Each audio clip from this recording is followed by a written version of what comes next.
It's a new year and a ton of great games are coming to the PlayStation 4. Hi folks, it's Falcon and today we are talking the top 50 most anticipated new PS4 games of 2019. That's a mouthful. Number 50 is Generation Zero, a new game from Avalanche Studios, the creators of the Just Cause series. It's their first self-published game, which they've described as a guerrilla action game, in which you'll be fighting very large robots. Honestly, from them, I look forward to it quite a bit. It looks kind of bleak from the art I've seen, which is great. We haven't really learned how to balance between bleak and colorful apocalypses, but Generation Zero comes to PS4 and Windows sometime this year.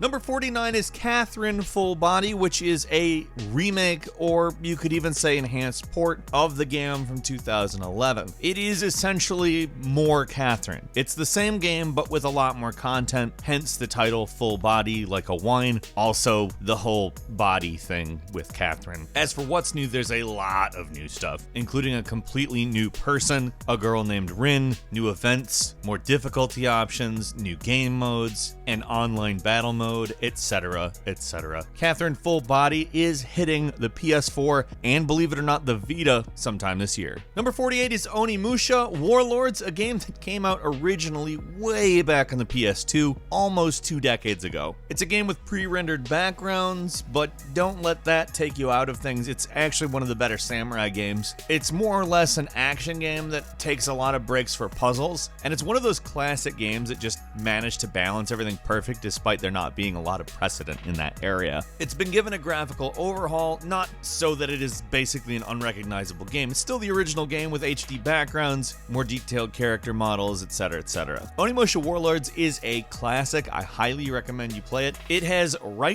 just now hit PS4, Xbox One, PC, and Switch, so go play it. It's great. Number 47 is Crash Team Racing NitroFueled, which is the old school Crash Mario Kart competition, kart racing, battling, ever so fun 90s genre that doesn't get enough attention now, except for from Nintendo and also Sega. Crash Team Racing is just a great game, actually. It might sound derivative and maybe confusing as to why it was made, but it's actually really fun. If you like kart racing games, this is one you will like. It is one of the better ones from the 90s, and it's coming out on PS4, Xbox One, and PC on June 21st. Number 46 is Wargroove. Wargroove is a turn-based, tactical, head-to-head, 4-player retro strategy game. If you can imagine a kind of Fire Emblem meets Advance Wars type situation, that's the best description I can muster for this. It looks phenomenal. It's a game I cannot wait to play with other people.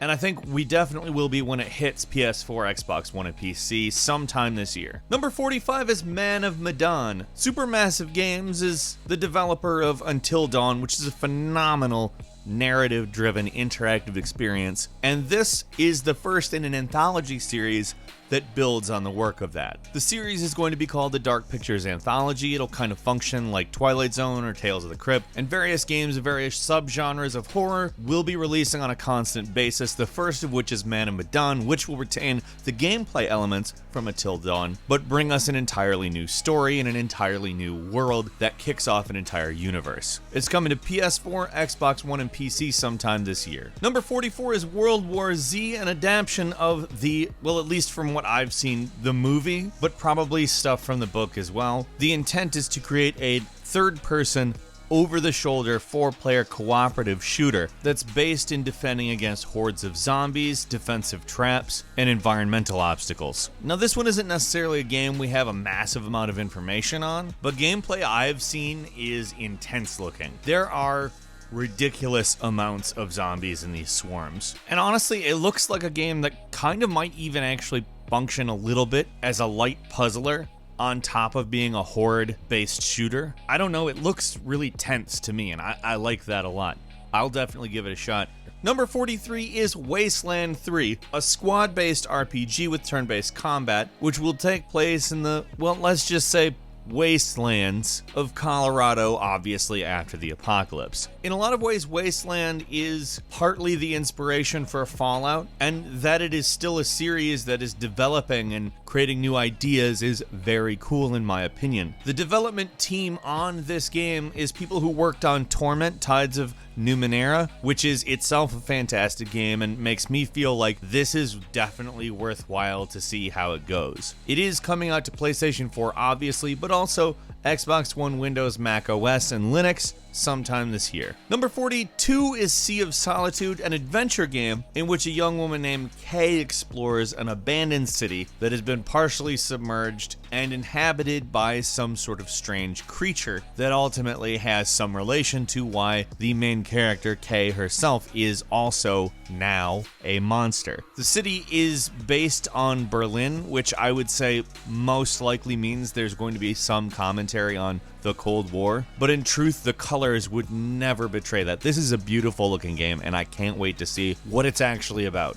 Number 41 is Tales of Vesperia Definitive Edition, which is a remaster of the original Tales of Vesperia game from way back in 2008. This isn't the first port, but it is the first time the graphics have been properly upscaled and to include all of the content from Japan as well as the English and Japanese voice tracks. It's actually just freshly out, so give it a shot. Tales of Vesperia is a great series. The original is obviously no exception to that. It's out on PS4, Xbox One, PC, and Switch. Number 40 is Ace Combat 7, Skies Unknown, a game that is a long time coming. Ace Combat is of course a long-running series, but Ace Combat 6 hit in 2007. Something that's definitely very cool is that if you pre-order Ace Combat 7, you get a copy of Ace Combat 5, the old PlayStation 2 game. Now, it's hard to guess what kind of developments will have happened in the Ace Combat series because it's been well over a decade since the previous title, and a lot of gaming conventions are just different now. So I think the thing I'm most interested in is how this adapts to that. Will it be a nostalgia thing? Will it be a redevelopment? Will it be somewhere in between? We don't know, but it will be hitting PS4 and Xbox One on January 18th. Number 39 is Skull and Bones, which Ubisoft hopes to bring the naval battles from Assassin's Creed Black Flag into a more developed and specific naval tactical action game. It is also an open world, of course being the sea, and frankly, if you remember the naval battles in that game, they're quite good. It's a good idea for a game. I think that there's a pretty decent chance this will be worthwhile. It's of course coming to PlayStation 4, Xbox One, and Microsoft Windows sometime this year. Number 38 is Dead or Alive 6, the next in a long line of, frankly, underrated fighting games. They're often talked about for their sexualization of female characters, but frankly, they're good games. And it's been way too long since Dead or Alive 5. Dead or Alive 6 is of course hitting on March 1st for PS4, also Xbox One and PC. Number 37 is One Piece World Seeker, an action-adventure game, which will of course be based on One Piece. It's an open-world game in which I don't think you'd be remiss in comparing to Spider-Man a little bit because of his ability to sort of move around the urban environments, but it's not just that. There's other parts of the game that look very little like Spider-Man, and the thing that I'm probably most interested in is how the humor translates. An open-world adventure game can be a very differently paced thing than animation or comics. Number 36 is Concrete Genie. It is a PS4 exclusive in which a young boy who sketches little doodles of monsters and whatnot gets bullied, and they steal the pages from his doodle book and scatter them throughout the city. He gets a magical paintbrush that allows him to draw these very same doodles on the sides of buildings, and they come to life. They're neon, they're very cool looking, they perform different puzzle-oriented tasks that allow you to get through the city, and I'll tell you, describing it doesn't sound as cool as looking at it. A big plus, the creative directors said it is heavily inspired by Jet Set Radio. It obviously looks a little bit slower, but I could see what they're getting at. That's probably going to hit sometime in the spring. Number 35 is God Eater 3, a new action RPG in the series that takes place after a huge disaster that basically makes a full area of the world bad. You might suspect that that's where the game takes place, you'd be right. And cool enough, God Eater 3 is adding dual wielding, which is something that they haven't had in that series. It is hitting the PS4 and PC on February 8th. Number 34 is The Surge 2, the popular technology-oriented Souls-like that answers the question, what if Dark Souls was sci-fi? I'm good with the answer. The Surge is a quite good game, and the developer said they were holding back. This one is the one they've kind of been allowed to spend a little more money on, and they're quite excited about the result. I am as well. The Surge is a great game. If it's actually scaled up, it's gonna be better. It's coming to, of course, PS4 and Xbox and PC sometime this year. Number 33 is Psychonauts 2, the continuation of the original story, which casts some doubt on the Psychonauts organization while at HQ. It promises to be an interesting story that picks up where the original game left off in 2005. Aside from the PS4, we'll be seeing it on Xbox One and PC sometime this year. Number 32 is Trials Rising, or as I like to call it, Extreme Excite Bike. I'm always going to make that reference. Trials is of course a game that I rather like. It's a somewhat silly course-based motorcycle racing game that has been around quite a while and somehow doesn't get boring. Been a little while since the last one. I'm excited for this one. I'll probably play every Trials game for no real good reason other than that they're good. It's hitting PS4, of course, Xbox One, PC, and Switch. Number 31 is Dauntless, which is kind of like Monster Hunter combined with Dark Souls and a little bit of Destiny. There's some persistent interactions that they compare to Destiny, and I think that that's a great idea for something like Monster Hunter. But on top of that, it's got a somewhat of a Disney look to the actual game itself, which is very interesting considering how many games go for somewhat of a realistic approach. I think Dauntless looks pretty awesome. It's a great first release for Phoenix Labs. It's obviously coming to PlayStation 4, but you'll also be able to pick it up on Windows, Switch, and Xbox One in April. Number 30 is Medieval, a game that puts you in control of Sir Dan. Older gamers will of course recognize this way back from 1998. It's been about 20 years, a little longer actually, since the original came out, and it has been in need of a full-blown remaster / remake for a while. The game, with a unique look, great music, and awesome dark humor, is coming to the PS4 exclusively sometime this year. Number 29 is Tropico VI, which was recently delayed until March. We don't have an exact date, but Tropico is kind of a city builder, kind of a management simulation, kind of like funnier, weirder Civilization in some ways. I kind of think it's its own thing. I like Tropico a lot, so I try not to characterize it too specifically as adjacent to other games. You take the role of the leader of a Caribbean nation. You go through several eras, and you build it up into a burgeoning, productive country, or you can be a dictator if you want. Like I said, that is going to be hitting in March. It's hitting PlayStation 4, of course, as well as Xbox One and PC. Number 28 is Journey to the Savage Planet, a game that was made by veterans from the Far Cry and Assassin's Creed games who came together to form a new studio where they intend to do a first-person adventure game with survival elements that takes place on a, you guessed it, savage planet. They regard it as a passion project, and it looks like it's going to inject a fair amount of humor into the concept of an open world survival / action game. I think it looks pretty cool and I'm looking forward to it. In addition to PS4, it'll be out on Xbox One and PC, and it's coming sometime this year. Number 27 is Dragon Quest Builders 2, which apparently takes a couple of pages out of Breath of the Wild and adds them to the Dragon Quest Builders formula. Now, where Dragon Quest Builders built on Dragon Quest Builders 2 builds on Dragon Quest 2. Honestly, the sort of combination of Minecraft ideas with kind of a Breath of the Wild type open world, open-ended adventure that still has a story and takes Builders, which is kind of Zelda-esque itself, into the next level of Zelda per se, sounds very interesting to me. And although I can't speak Japanese and therefore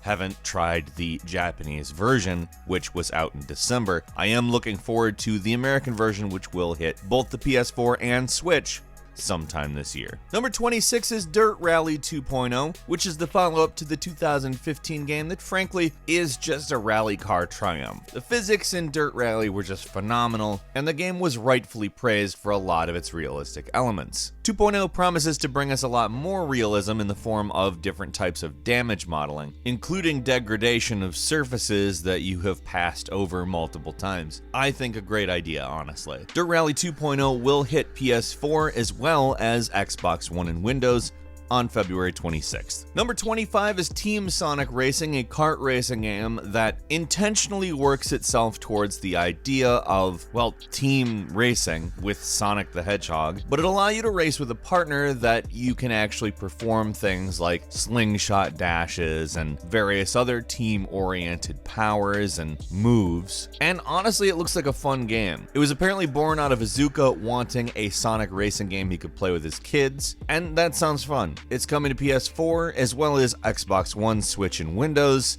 on May 21st.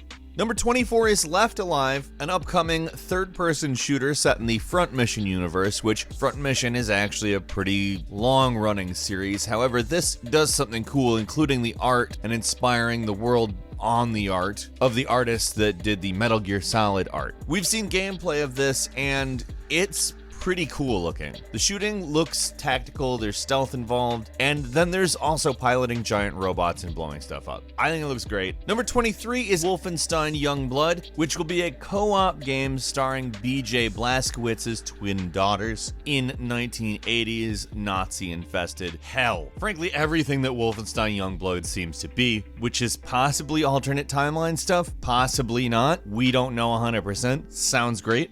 It looks great, and it's hitting the PS4, of course, as well as Xbox One, PC, and Switch sometime this year. Number 22 is Code Vein, which we can essentially call anime Dark Souls with vampire stuff, right? I think that sounds like a pretty good description of what we're looking at here. It's grim. It's apocalyptic. We don't know exactly how it handles yet, but frankly, it is a pretty game. And knowing it's kind of trying to be an over-the-top Dark Souls, I'm there for it. Code Vein is hitting PS4 as well as Xbox One and PC sometime this year. Number 21 is Resident Evil 2, a remake of one of the seminal games of all time, with modern gameplay conventions incorporated, including much more cinematic visuals, a control scheme that looks like a modern game, and voice actors that seem as though they might not be very hammy. I know that's a low standard, but even though Resident Evil 2 is amazing, listen to the voice acting sometime. I'm excited for this. I loved Resident Evil 2. My favorite Resident Evils are 1, 2, and 3 personally, and I can't wait to play this on PS4, or you could play it on Xbox One or PC as well. Number 20 is Dreams, a sandbox video game that creates the ability to create, so to speak, which you essentially use an imp or,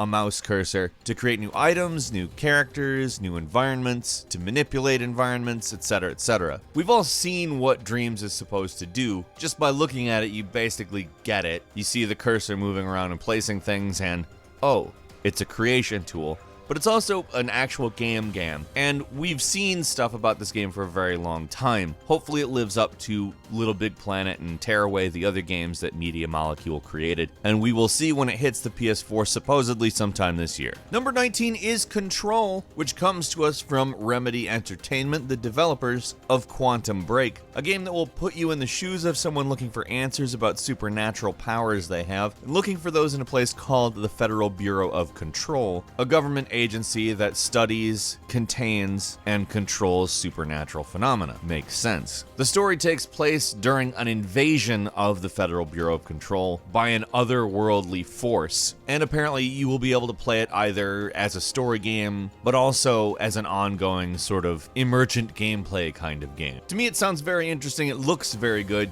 Number 18 is Far Cry New Dawn, the first direct sequel in the Far Cry series. It takes place after a nuclear detonation or two. That's understating it. It's a post-apocalyptic game. And although it is post-apocalyptic, it has a vibrant color palette, the natural world is beginning to reclaim the land, and frankly, it looks very neat. Besides PlayStation 4, you'll be able to play it on Xbox One and Microsoft Windows on February 15th. Number 17 is Jump Force, a fighting game that combines all of the various Shonen Jump franchises from Naruto to Dragon Ball to One Piece to even Death Note into an oddly realistic environment that frankly looks really different. It's a 3-on-3 tag team fighting game that I don't know exactly what to expect from. I do think that it looks really intriguing, and frankly, it could be one of the better fighting games if they actually incorporate the different abilities from these different types of characters in a good way. That's hitting, of course, PlayStation 4, as well as Xbox One and Windows on February 15th. Number 16 is Metro Exodus, the latest in the Metro series. It takes place 2 years after Last Light and combines linear levels with sandbox environments and a dynamic weather system,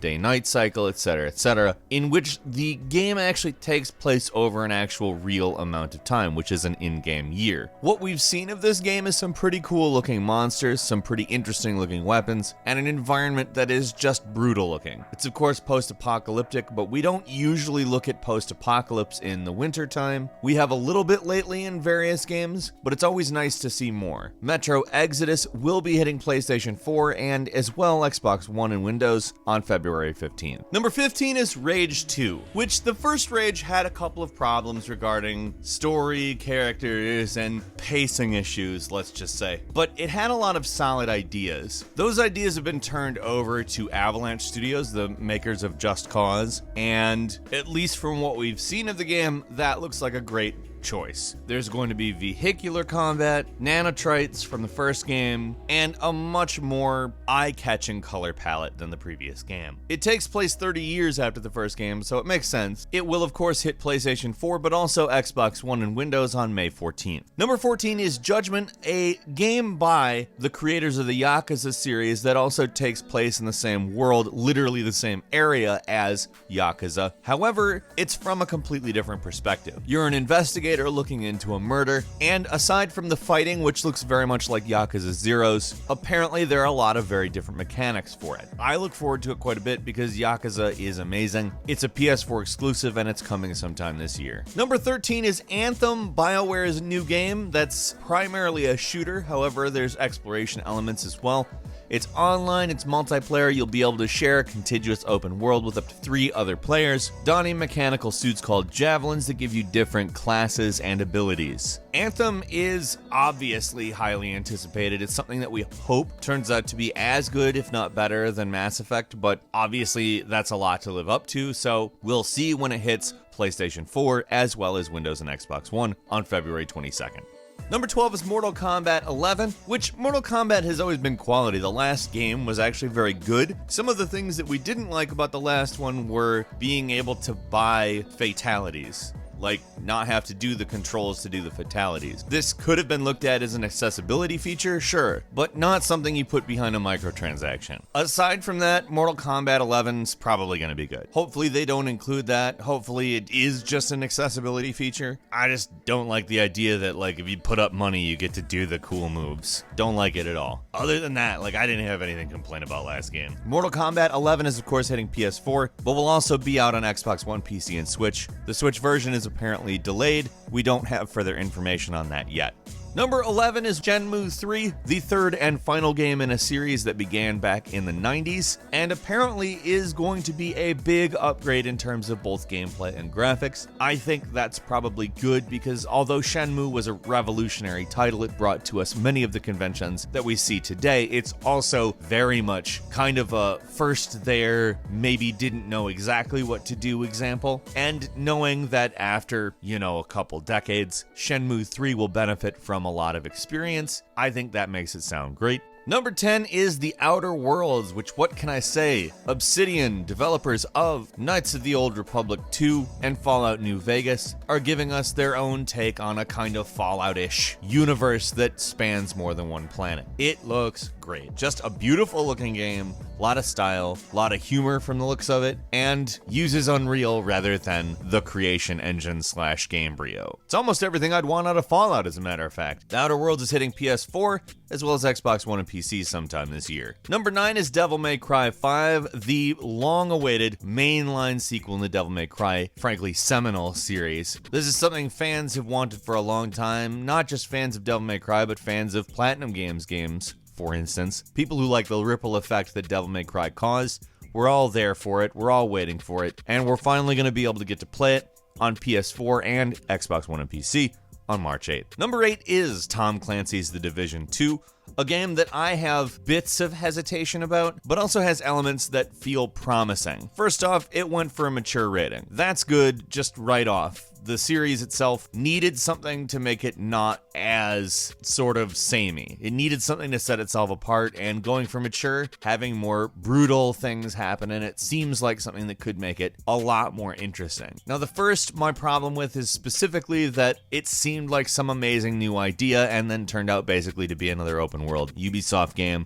which is the narrative for new Ubisoft IP. But often the second game actually hits a stride that works. See Watch Dogs 2. So let's hope the same happens with The Division 2. Number 7 is Doom Eternal, which is of course gonna be great. Doom 2016 was just a triumph as far as updating Doom to fit today's various aesthetics and ideas without losing sight of what Doom is, just a balls to the wall, very fast, ridiculous shooter. And Doom Eternal, the sequel, most likely is going to be that very same thing. I'm quite excited for it. It's going to hit PlayStation 4, of course, but as well Xbox One, PC, and Switch sometime this year. Number 6 is Sekiro: Shadows Die Twice, which may or may not have something to do with Tenku Stealth Assassin. Either way, it looks to take the Dark Souls formula, speed it up a bit, and add a grappling hook, and I am not complaining about that at all. It's also got a somewhat expanded color palette with a lot of deep reds in it, which looks pretty cool, I have to say. I'm excited for it. It's hitting PS4, Xbox One, and PC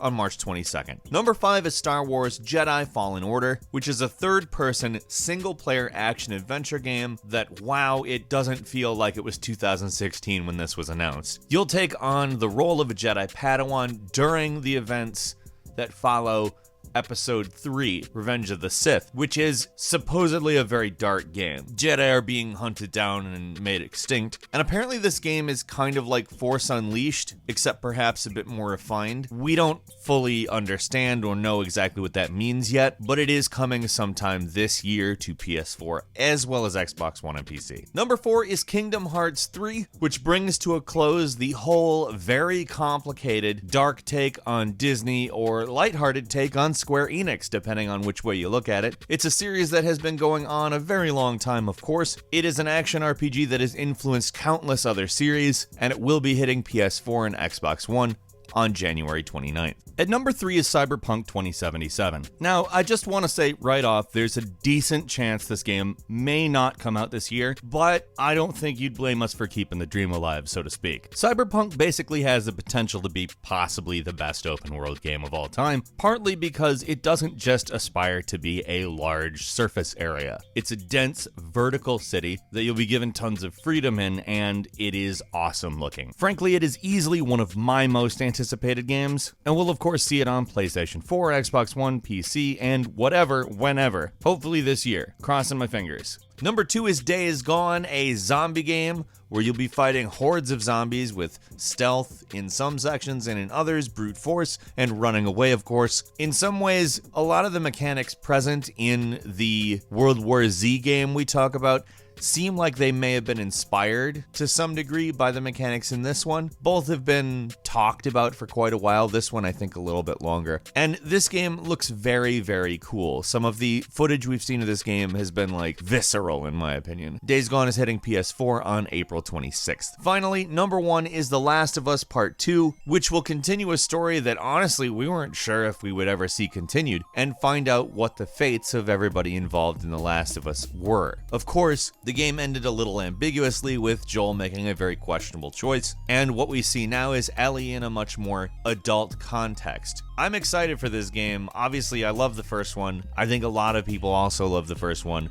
and we'll be seeing it on PS4 sometime this year. Which game are you looking forward to the most on the PS4? It can exist on other platforms too, it just has to also be on PS4. Leave us a comment, let us know what you're thinking, and if you like this video, please click like. If you're not subscribed, now's a great time to do so. We upload brand new videos every day of the week, and the best way to see them first is, of course, a subscription. So click subscribe, and do not forget to click the alarm bell. As always, we thank you very much for watching this video. I'm Falcon. You can follow me on Twitter at FalconTheHero. We'll see you next time, right here on gameranx.